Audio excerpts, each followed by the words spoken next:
ધોરણ 6 વિષય સમાજ એની અંદર વિદ્યાર્થી મિત્રો ગયા પીરિયડમાં આપણે પાઠ 7 ગુપ્ત યુગ અને અન્ય શાસકો વિશે આપણે પાઠ ચલાવતા હતા। આપણે જોયું હતું કે ગુપ્ત યુગને ભારતના ઇતિહાસનો સુવર્ણ યુગ કહેવામાં આવે છે। શા માટે? તો ગુપ્ત યુગ દરમિયાન દેશની સમગ્ર પ્રજાની સર્વોત્કૃષ્ટ પ્રગતિ આબાદી થઈ હતી। ગુપ્ત સમયની અંદર સમ્રાટોએ લોકોને શાંતિ સમૃદ્ધિ આપી હતી અને એના કારણે ગુપ્ત યુગને સુવર્ણ યુગ તરીકે ઓળખવામાં આવે છે। બરાબર। હવે આપણે જોયું હતું કે મગધ સામ્રાજ્યની અંદર શ્રી ગુપ્ત વંશનો સ્થાપક હતો અને એનો જે પુત્ર ઘટોત્કચ ગુપ્ત હતો તે અનુગામી રાજા તરીકે એટલે કે ચંદ્રગુપ્ત પ્રથમ એ પોતે પાટલીપુત્રની ગાદીએ આવ્યો। એણે પોતે લિચ્છવી જાતિની કન્યા કુમારદેવી સાથે લગ્ન કર્યા અને ત્યાર પછી એને લિચ્છવીઓની મદદથી અને મગધના રાજ્યનો એને પોતે વિસ્તાર કર્યો। તેણે મગધની પાસેના પ્રયાગરાજ એટલે અલ્હાબાદ સાકેત જીતી અને મગધ રાજ્યનો વધારો કર્યો અને એણે મહારાજની જગ્યાએ પોતે મહારાજાધિરાજનું બિરુદ પણ એને પ્રાપ્ત કર્યું હતું। હવે ચંદ્રગુપ્ત પ્રથમે એનો રાજ્યાભિષેક થયો ત્યારથી તેણે ગુપ્ત સંવંતની શરૂઆત કરી અને ગુપ્ત સંવંતની શરૂઆતથી હિંદના ઇતિહાસમાં આપણે કાળગણના અને કાળક્રમ અનુસાર ઐતિહાસિક જે બનાવો છે એની ગોઠવણી કરવાનું આજે આપણે શક્ય બન્યું છે।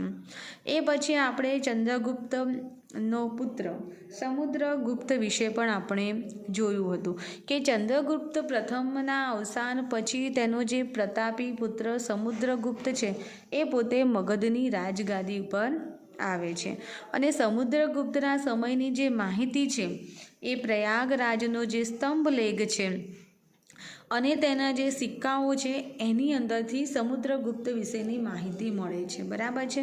હવે આ જે પ્રશસ્તિ છે એ રાજકવિ હરિશેણે રચેલી છે। કઈ? પ્રયાગ પ્રશસ્તિ જે છે જેને સ્તંભ લેખ કહે છે એ રાજકવિ હરિશેણે લખેલી છે અને એની અંદર સમ્રાટ સમુદ્રગુપ્તના દિગ્વિજયો અને એની જે સાંસ્કૃતિક જે સિદ્ધિઓ છે એ સિદ્ધિઓનું એની અંદર શું કરવામાં આવેલું છે? વર્ણન કરવામાં આવેલું છે। અને સમ્રાટ સમુદ્રગુપ્તે ખૂબ જ ઓછા સમયમાં ઉત્તર ભારતના મોટા ભાગના રાજ્યોથી માંડીને છેક અફઘાનિસ્તાનના કુશાળ શાસનતંત્ર સુધી એને પોતાની વિજય યાત્રા કરી હતી અને દક્ષિણની અંદર તો લગભગ એને 12 જેટલા રાજાઓને તે યુદ્ધમાં હરાવ્યા હતા। એમણે આ રાજાઓને હરાવીને રાજ્યો ખાલસા કરવાની જગ્યાએ એ લોકોને ખંડિયા રાજા તરીકે પોતાના જ રાજ્યમાં એમને પુનઃસ્થાપિત કરે છે અને રાજ્યોનો વહીવટ ચલાવવા માટે થઈને એ પોતાના રાજ્યપાલો અને અધિકારીઓની નિમણૂક એ ત્યાં કરે છે। એ પછી આપણે જોયું હતું કે સમ્રાટ સમુદ્રગુપ્ત મહાન વિજેતા અને સાથે સાથે એક સંસ્કારી સમ્રાટ પણ હતો। એની સાહિત્યિક જે સિદ્ધિઓ છે તથા ચારિત્ર્ય ખૂબ જ નોંધવાપાત્ર છે। એને અનેક કાવ્યોની રચના કરી હતી અને એના કારણે સમ્રાટ સમુદ્રગુપ્તને કવિરાજનું બિરુદ પણ મળ્યું છે, પણ કમનસીબે આજે એનું એક પણ કાવ્ય મળતું નથી। એક સિક્કામાં સમુદ્રગુપ્તને વીણા વગાડતો દર્શાવવામાં આવેલો છે અને એનો સંગીત પ્રેમ દર્શાવે છે અને આની સાથે સાથે આપણે જોયું હતું કે જ્ઞાનીઓ તેની અને તે જ્ઞાનીઓની સોબત ઈચ્છતા હતા। એને હિન્દુ ધર્મને ઉત્તેજન આપ્યું હતું અને જો આપણે જોવા જઈએ તો ગુપ્ત સામ્રાજ્યની જે સાચી મહત્તાનો જો કોઈ સર્જક ગણાતો હોય તે પોતે છે સમ્રાટ સમુદ્રગુપ્ત બીજો।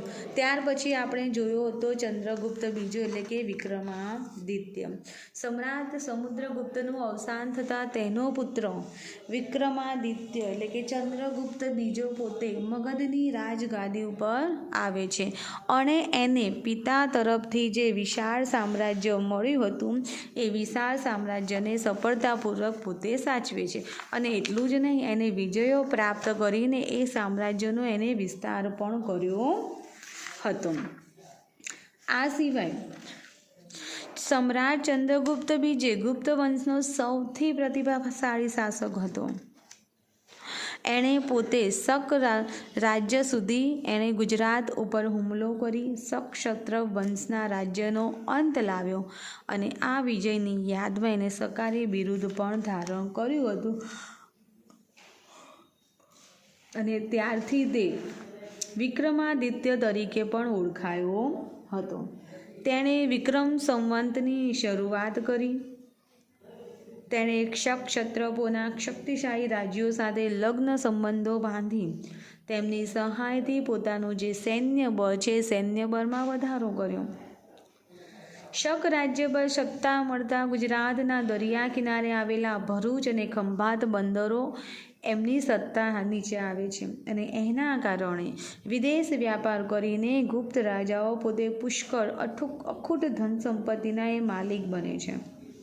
ચંદ્રગુપ્ત બીજાના સમયમાં આવેલ ચીની યાત્રાળુ ફાહિયાન ને ગુપ્ત રાજ્ય વહીવટ અને એની જે સમૃદ્ધિ છે સમૃદ્ધિના એને પોતે વખાણ પણ કરેલા છે. ચંદ્રગુપ્ત બીજો પોતે વૈષ્ણવ ધર્મી હતો છતાં તે અન્ય ધર્મો પ્રત્યે સહિષ્ણુ પણ હતો. તેણે મગધની રાજધાની પાટલીપુત્રમાં અનેક બૌદ્ધ મઠો પણ એને પોતે બંધાવ્યા હતા.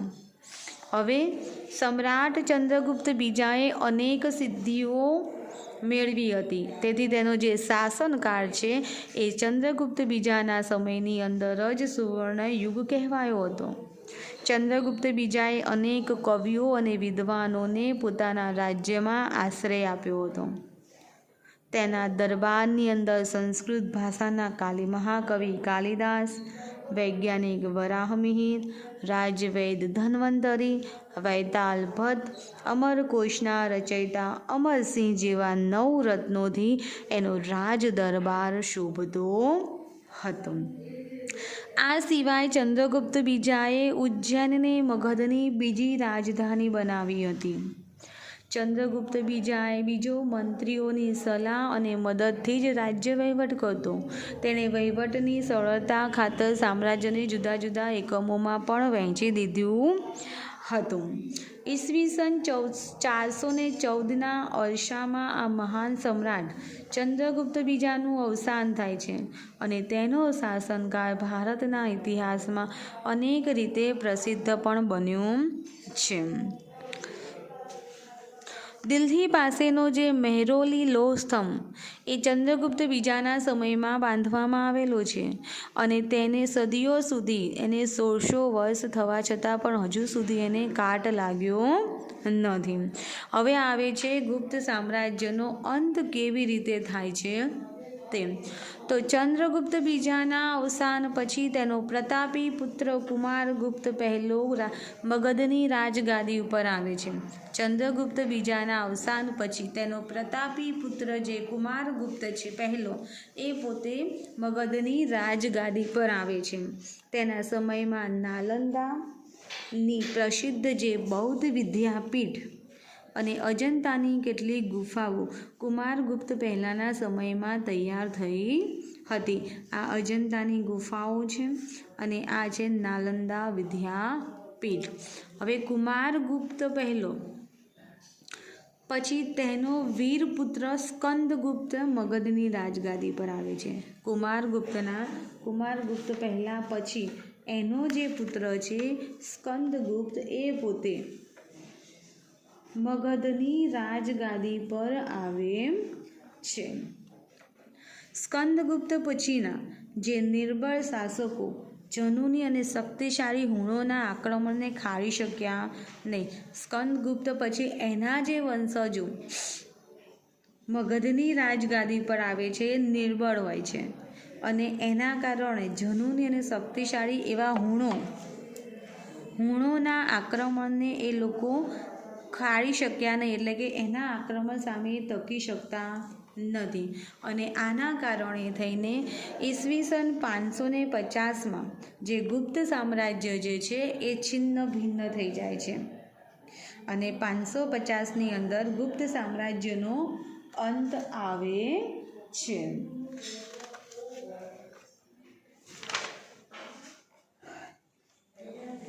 હવે આવે છે કે ગુપ્ત યુગની શાસન વ્યવસ્થા એ સમયમાં કેવી હતી. તો ગુપ્ત યુગના શાસનતંત્ર વિશે આપણને અભિલેખો, સ્મૃતિઓ અને પુરાણોમાંથી માહિતી મળે છે. તે પ્રમાણે શાસનતંત્ર કેન્દ્રીય, પ્રાંતીય અને સ્થાનિક એમ 3 વિભાગોમાં એને વહેંચવામાં આવેલું હતું. કેન્દ્રીય, પ્રાંતીય અને સ્થાનિક એમ 3 વિભાગોમાં મગધના શાસનતંત્રને વહેંચવામાં આવ્યું હતું. હવે ગુપ્ત શાસનતંત્રમાં સમ્રાટ વહીવટી તંત્રના કેન્દ્ર સ્થાને હતો. જે રાજ્યનો વહીવટ થાય એમાં કેન્દ્ર સ્થાને કોણ રહેતું હતું? સમ્રાટ પોતે. તેઓ મહારાજાધિરાજ, પરમ ભાગવત જેવા બિરુદો એ લોકો ધરાવતા હતા. હવે વહીવટી તંત્રમાં મુખ્ય સેનાપતિ મહાબલાધિકૃત, વિદેશ મંત્રી મહાસંધિ વિગ્રહક, મહેલો અને દ્વારોના રક્ષકોના વડા મહાપ્રતિભાર કહેવામાં આવતા. મહાઅશ્વપતિ એ ઘોડે સવાર સેનાના વડા અને મહાપિલુપતિ એ હાથીની સેનાના વડા હતા. હવે રાજ્યના દસ્તાવેજો સાચવવા માટે થઈને પુસ્તપાલની નિમણૂક પણ કરવામાં આવતી હતી. પ્રાંતના વડા તરીકે મોટાભાગે રાજકુમારને મૂકવામાં આવતા. જે પ્રાંત છે, પ્રાંતીય વહીવટ, પ્રાંતના વડા તરીકે મોટાભાગે રાજકુમારને જ મૂકવામાં આવતા હતા. કુમારામાત્ય અને આયુક્ત પ્રાંતમાં મુખ્ય ભૂમિકા ભજવતા. પ્રાંતને ભુક્તિ કહેવામાં આવતું. જે પ્રાંતનો પ્રદેશ છે એને ભુક્તિના નામથી ઓળખવામાં આવતું હતું, જેના વડા પ્રાદેશિક હતા. પ્રાંતને જિલ્લામાં વહેંચવામાં આવતું અને જિલ્લાને વિષય કહેવામાં આવતું.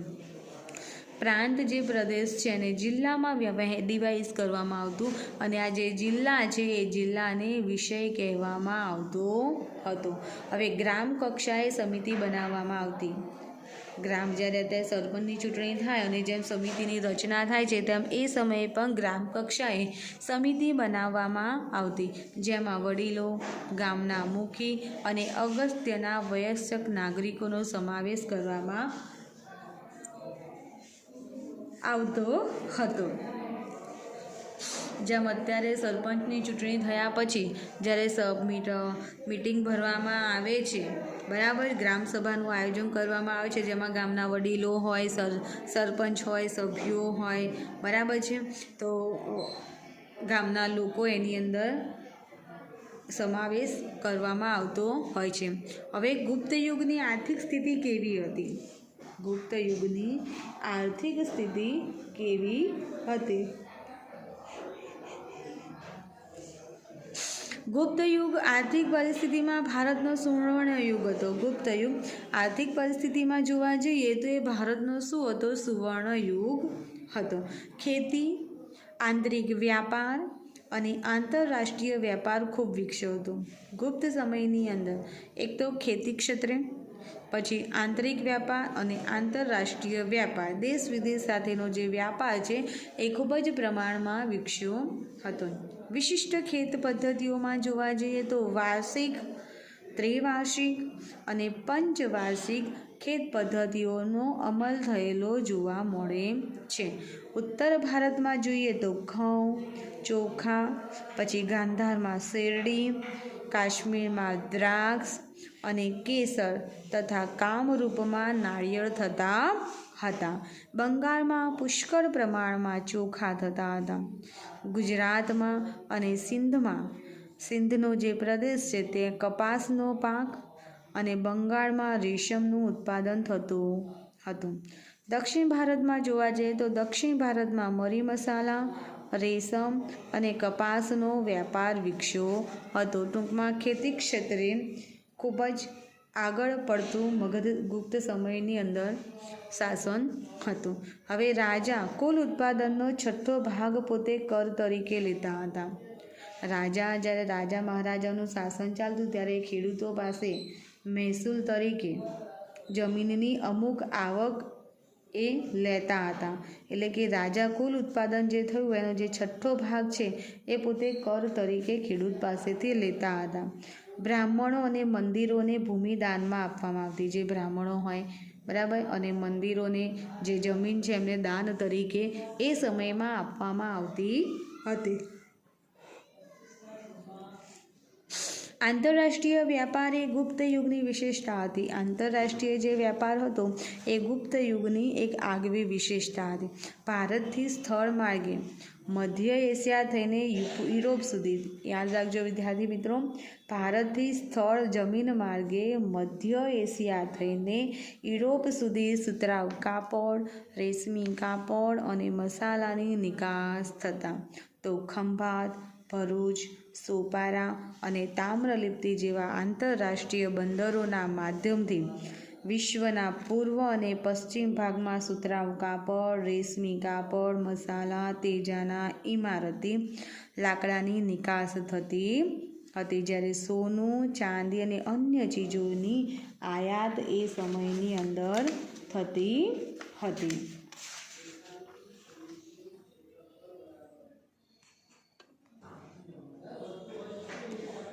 જ્યારે સોનું, ચાંદી અને અન્ય ચીજોની આયાત કરવામાં આવતી હતી. હવે આવે છે ગુપ્ત યુગની ધાર્મિક સ્થિતિ, એટલે કે ધાર્મિક જીવન એ સમયની અંદર કેવું હતું. તો ગુપ્ત સમ્રાટો વૈષ્ણવ ધર્મને રાજ્ય ધર્મનો દરજ્જો આપતા. ગુપ્ત સમ્રાટો વૈષ્ણવ ધર્મને રાજ્ય ધર્મનો દરજ્જો આપતા હતા. ગુપ્ત યુગમાં હિન્દુ ધર્મ અને સંસ્કૃતિ સંપૂર્ણ કળાએ ખીલેલી જોવા મળે છે. ગુપ્ત સમ્રાટો વૈષ્ણવ ધર્મને રાજ્ય ધર્મનો દરજ્જો આપતા હતા. પરિણામે વિષ્ણુ, તેમના અવતારો શ્રીરામ અને શ્રી કૃષ્ણ આ સમયમાં મહંત અંશે તેમની પૂજા કરવામાં આવતી હતી. દક્ષિણ ભારતમાં જે શૈવ સંતો છે એ નાયનાર તરીકે ઓળખાતા હતા. લક્ષ્મી દેવી તરીકે જ ખ્યાત થયા. આ જ સમયમાં રામાયણ અને મહાભારત તેમજ પુરાણોનું પુનઃ સંકલન થયું. આ જ સમયમાં રામાયણ અને મહાભારત તેમજ પુરાણોનું ફરીથી નવેસરથી એનું સંકલન થયું. શ્રીમદ ભગવદ્ ગીતા આ સમયે ખૂબ જ મહત્ત્વપૂર્ણ ગ્રંથ પણ બન્યો હતો.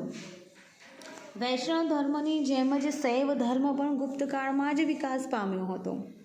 દક્ષિણ ભારતમાં શૈવ સંતો નયનાર તરીકે ઓળખાતા. દક્ષિણ ભારતમાં જે શૈવ સંતો હતા, જે શંકર ભગવાનમાં માનનારા હતા, એ સંતો નયનાર નામથી ઓળખાતા. જ્યારે વૈષ્ણવ ધર્મમાં માનનારા સંતો, વૈષ્ણવ સંતો અલવાર તરીકે ઓળખાતા હતા. મહિષાસુર મર્દની એટલે દુર્ગાની પૂજા પણ ખૂબ જ ગુપ્ત સમયની અંદર પ્રચલિત હતી. સૂર્ય અને કાર્તિકેયની પૂજા પણ એ સમયમાં ખૂબ જ પ્રચલિત હતી. હવે ગુપ્ત યુગની અંદર બૌદ્ધ ધર્મ અને જૈન ધર્મનો પણ વિકાસ થયો હતો. ગુપ્ત યુગમાં હિન્દુ ધર્મ, શૈવ ધર્મ, એ સિવાય બૌદ્ધ ધર્મ અને જૈન ધર્મનો પણ વિકાસ થયો હતો. સમુદ્રગુપ્ત બૌદ્ધ ધર્મનો સંરક્ષક હતો. જે સમુદ્રગુપ્ત છે એ સમુદ્રગુપ્ત પોતે બૌદ્ધ ધર્મનો સંરક્ષક હતો અને બૌદ્ધ ધર્મના મહાયાન અને હીનયાન પંથ પણ વિખ્યાત. આપણે બૌદ્ધ ધર્મના બે પંથ છે, એક મહાયાન અને બીજું છે હીનયાન. એ બે બૌદ્ધ ધર્મના પંથો છે.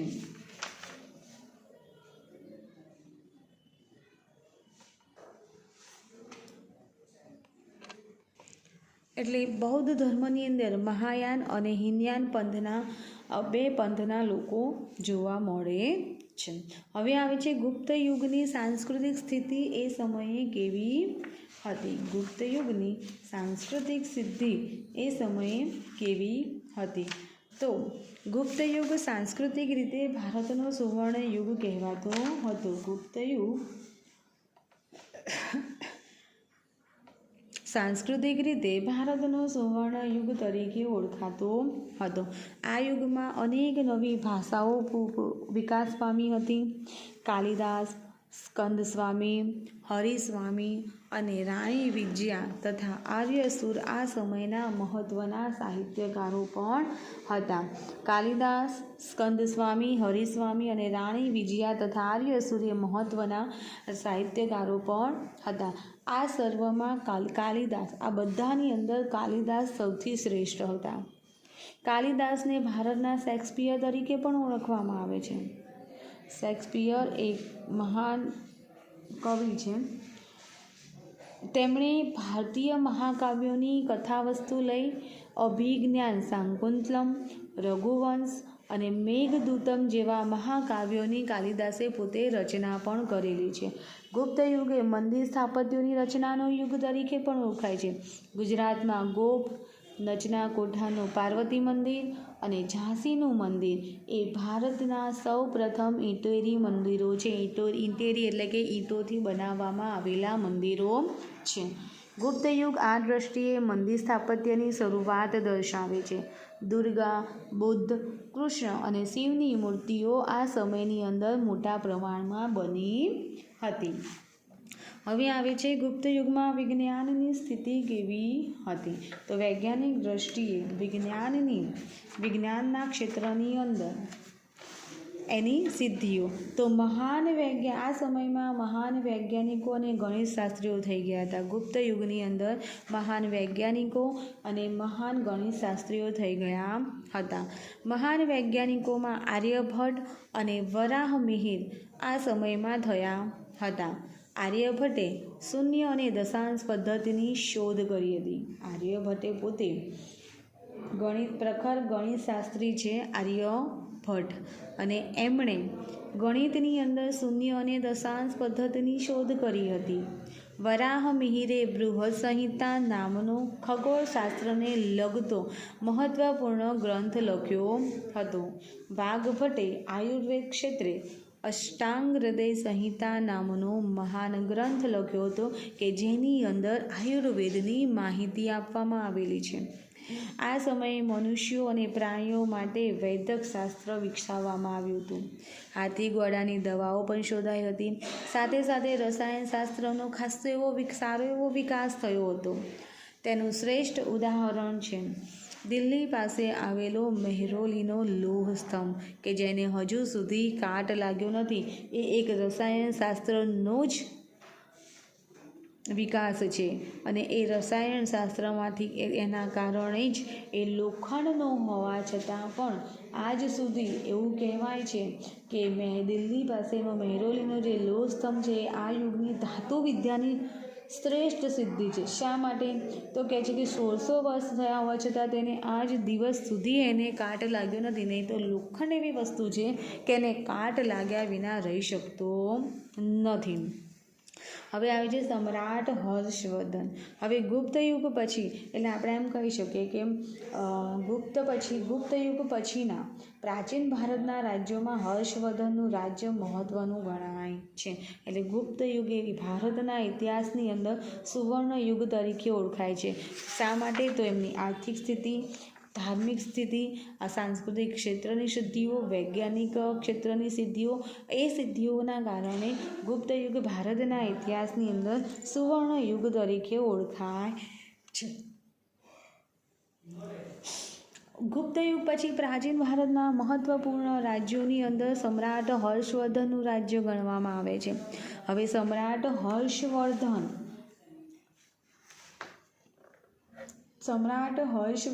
થાણેશ્વરના વર્ધન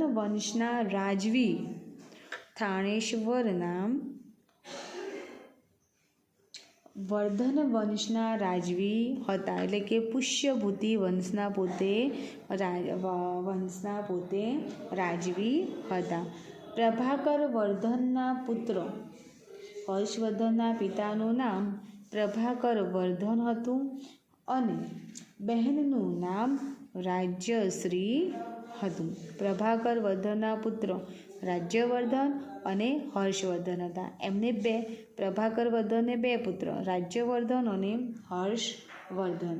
હવે હર્ષવર્ધનની બહેનનું નામ રાજ્યશ્રી હતું. હર્ષવર્ધનની જે બહેન હતી એનું નામ શું હતું? રાજ્યશ્રી હતું. રાજ્યશ્રીએ કનોજના રાજા ધ્રુવવર્માને પરણી હતી અને રાજ્યશ્રી કનોજના રાજા ધ્રુવવર્મા સાથે એના લગ્ન કરાવવામાં આવ્યા હતા.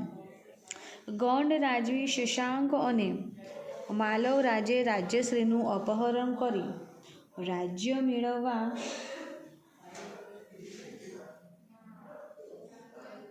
રાજ્ય પર આક્રમણ કરતાં મોટી કટોકટી ઊભી થઈ હતી. રાજ્યવર્ધનનું મૃત્યુ રાજ્યશ્રીને બચાવવા જતાં થયું હતું.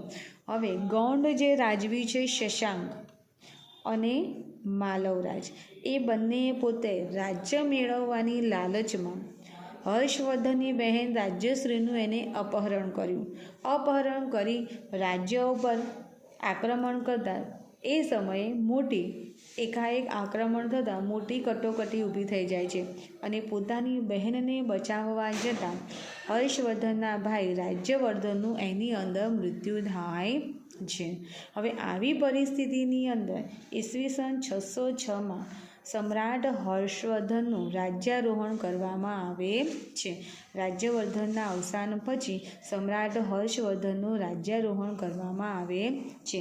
તેમણે રાજ્યશ્રીને બચાવે છે અને એ રાજ્યારોહણ થયા પછી હર્ષવર્ધન અને ઈસવીસન 606માં હર્ષવર્ધન પોતે રાજગાદી સંભાળી હતી. હવે રાજ્યશ્રીને પોતે એ શશાંક અને માલવરાજની કેદમાંથી એને બચાવે છે. એટલું જ નહીં, રાજ્યશ્રીનું રાજ્ય કનોજ અને થાણેશ્વર એમ બંને રાજ્યો પર પોતાનું યોગ્ય શાસન શરૂ કરે છે. પોતાની બહેન રાજ્યશ્રીને બચાવ્યા પછી કનોજ રાજ્યશ્રીનું જે રાજ્ય છે કનોજ અને થાણેશ્વર એમ બંને રાજ્યો પર એ પોતાની સત્તાની શરૂઆત કરે છે. હવે હર્ષવર્ધન એ પ્રાચીન ભારતના છેલ્લા મહાન સમ્રાટ હતા. હર્ષવર્ધન પ્રાચીન ભારતના છેલ્લા મહાન સમ્રાટ હતા. તેમણે મગધ, ઓડિશા, સારસ્વત, ગૌંડ, મિથિલા સુધી પોતાનું સામ્રાજ્ય ફેલાવ્યું હતું. તેમના સમકાલીન રાજ્યોમાં જોવા જઈએ તો વલ્લભીના મૈત્રક રાજા ધ્રુવસેન તેના જમાઈ હતા. દખ્ખણમાં પુલકેશી બીજો સૌથી શક્તિશાળી રાજા હતો. હર્ષવર્ધનના સમયની અંદર દખ્ખણ એટલે કે દક્ષિણની અંદર પુલકેશી બીજા નામનો જે રાજા હતો એ સૌથી શક્તિશાળી રાજા હતો. હવે હર્ષવર્ધન અને પુલકેશી વચ્ચે નર્મદાના યુદ્ધમાં સમ્રાટ હર્ષનો પરાજય થાય છે. હર્ષવર્ધન અને પુલકેશી વચ્ચે જે યુદ્ધ થાય છે એ યુદ્ધની અંદર હર્ષવર્ધનનો શું થાય છે? પરાજય થાય છે. એટલે હર્ષ મોટા ભાગે નર્મદાથી ઉત્તરના શક્તિશાળી રાજા ગણાતા હતા. સમ્રાટ હર્ષનું સાંસ્કૃતિક પ્રદાન ખૂબ જ અગત્યનું રહ્યું હતું. તેના સમયમાં મહાન ચીની યાત્રી યુઅન સ્વાંગ ભારત આવ્યો હતો. સમ્રાટ હર્ષવર્ધનના સમયની અંદર જે ચીની યાત્રી છે યુઅન સ્વાંગ પોતે ભારત આવ્યો હતો. તેમના રાજ દરબારમાં રહ્યા હતા અને તેના રાજ દરબારમાં રહ્યા હતા. હર્ષ પોતે શૈવ ભક્ત હતા અને પછીથી બૌદ્ધ ધર્મના મહાન અનુયાયી પણ બન્યા. હર્ષવર્ધન પોતે શૈવ ભક્ત હતા પણ પાછળથી તેઓ બૌદ્ધ ધર્મના અનુયાયી પણ બન્યા હતા. તેમણે કનોજમાં યુઅન સ્વાંગના અધ્યક્ષપદે એક ધર્મ પરિષદનું આયોજન કર્યું હતું.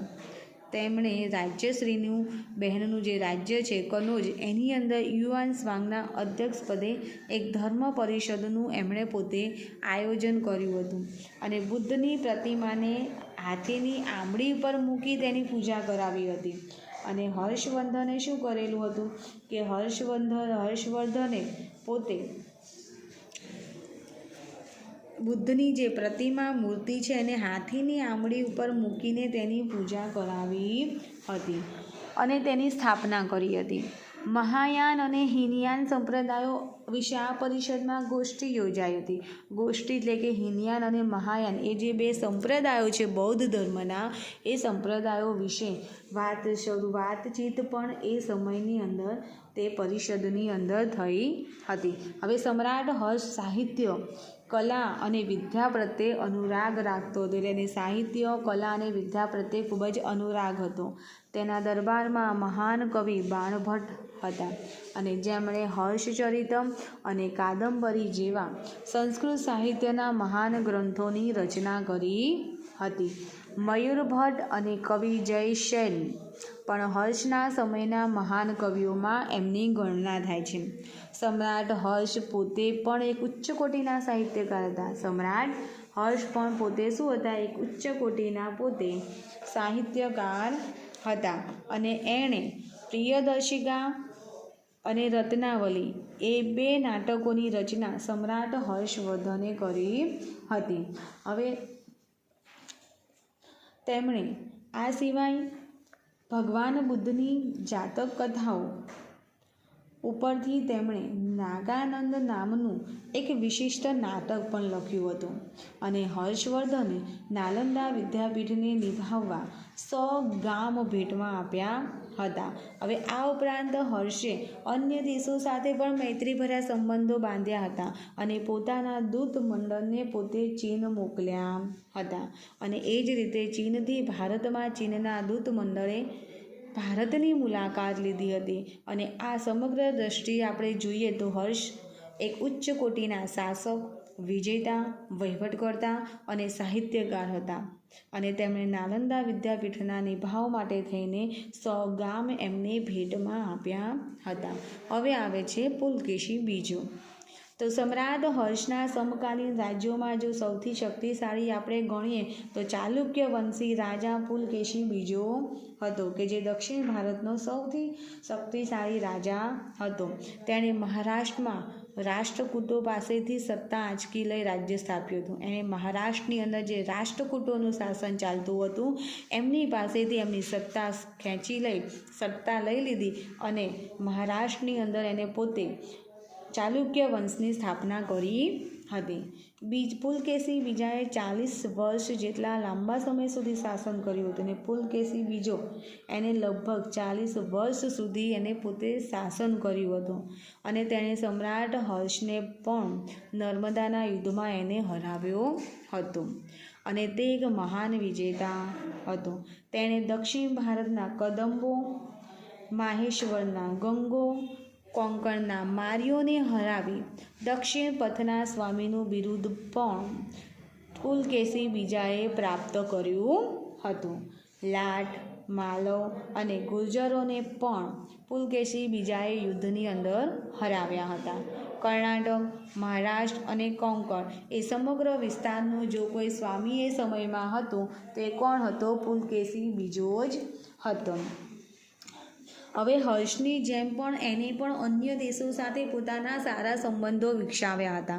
એટલે તેણે ઈરાનમાં પોતાના એક રાજદૂતને મોકલ્યો હતો અને ઈરાનના શહેનશાહ ખુસરો એ તેના બીજા મિત્ર હતા.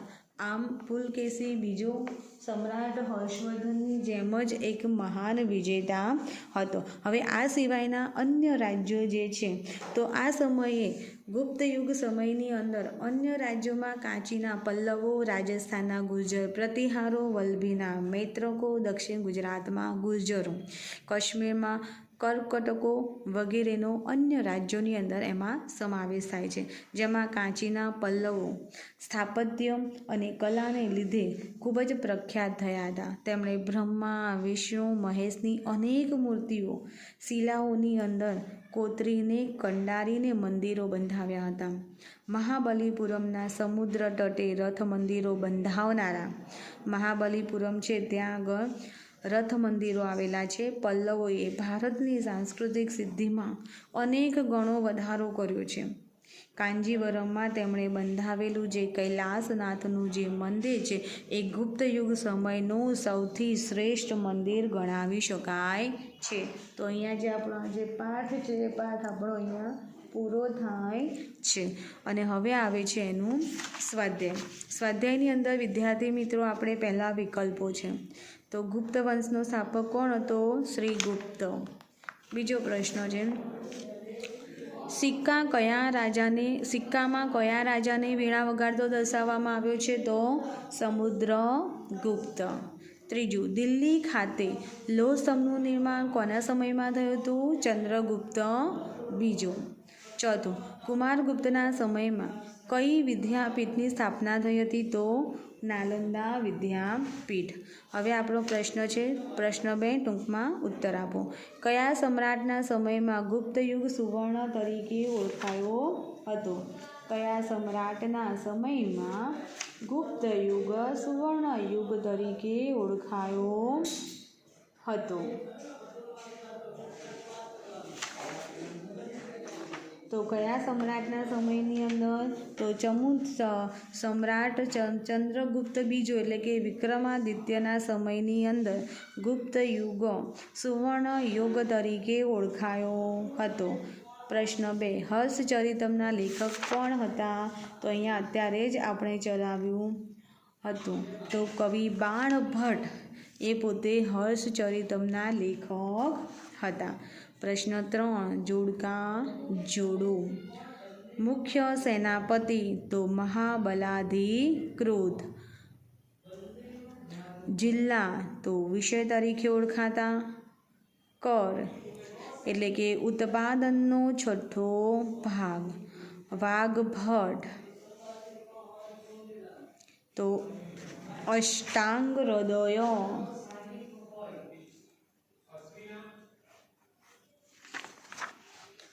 પછી ઈરાનનો શહેનશાહ તો કોણ હતો? ખુશરો. બરાબર છે. તો અહીંયા વિદ્યાર્થી મિત્રો આ પાઠ આપણો પૂરો થાય છે. તમારે ચોપડાની અંદર પાઠનું નામ, તારીખ લખી અને આ સ્વાધ્યાય તમારે લખવાનું છે. સ્કૂલો ખુલશે ત્યારે હું લેસન અચૂકપણે ચેક કરવાની છું, તો તમારે લખી નાખવાનું છે.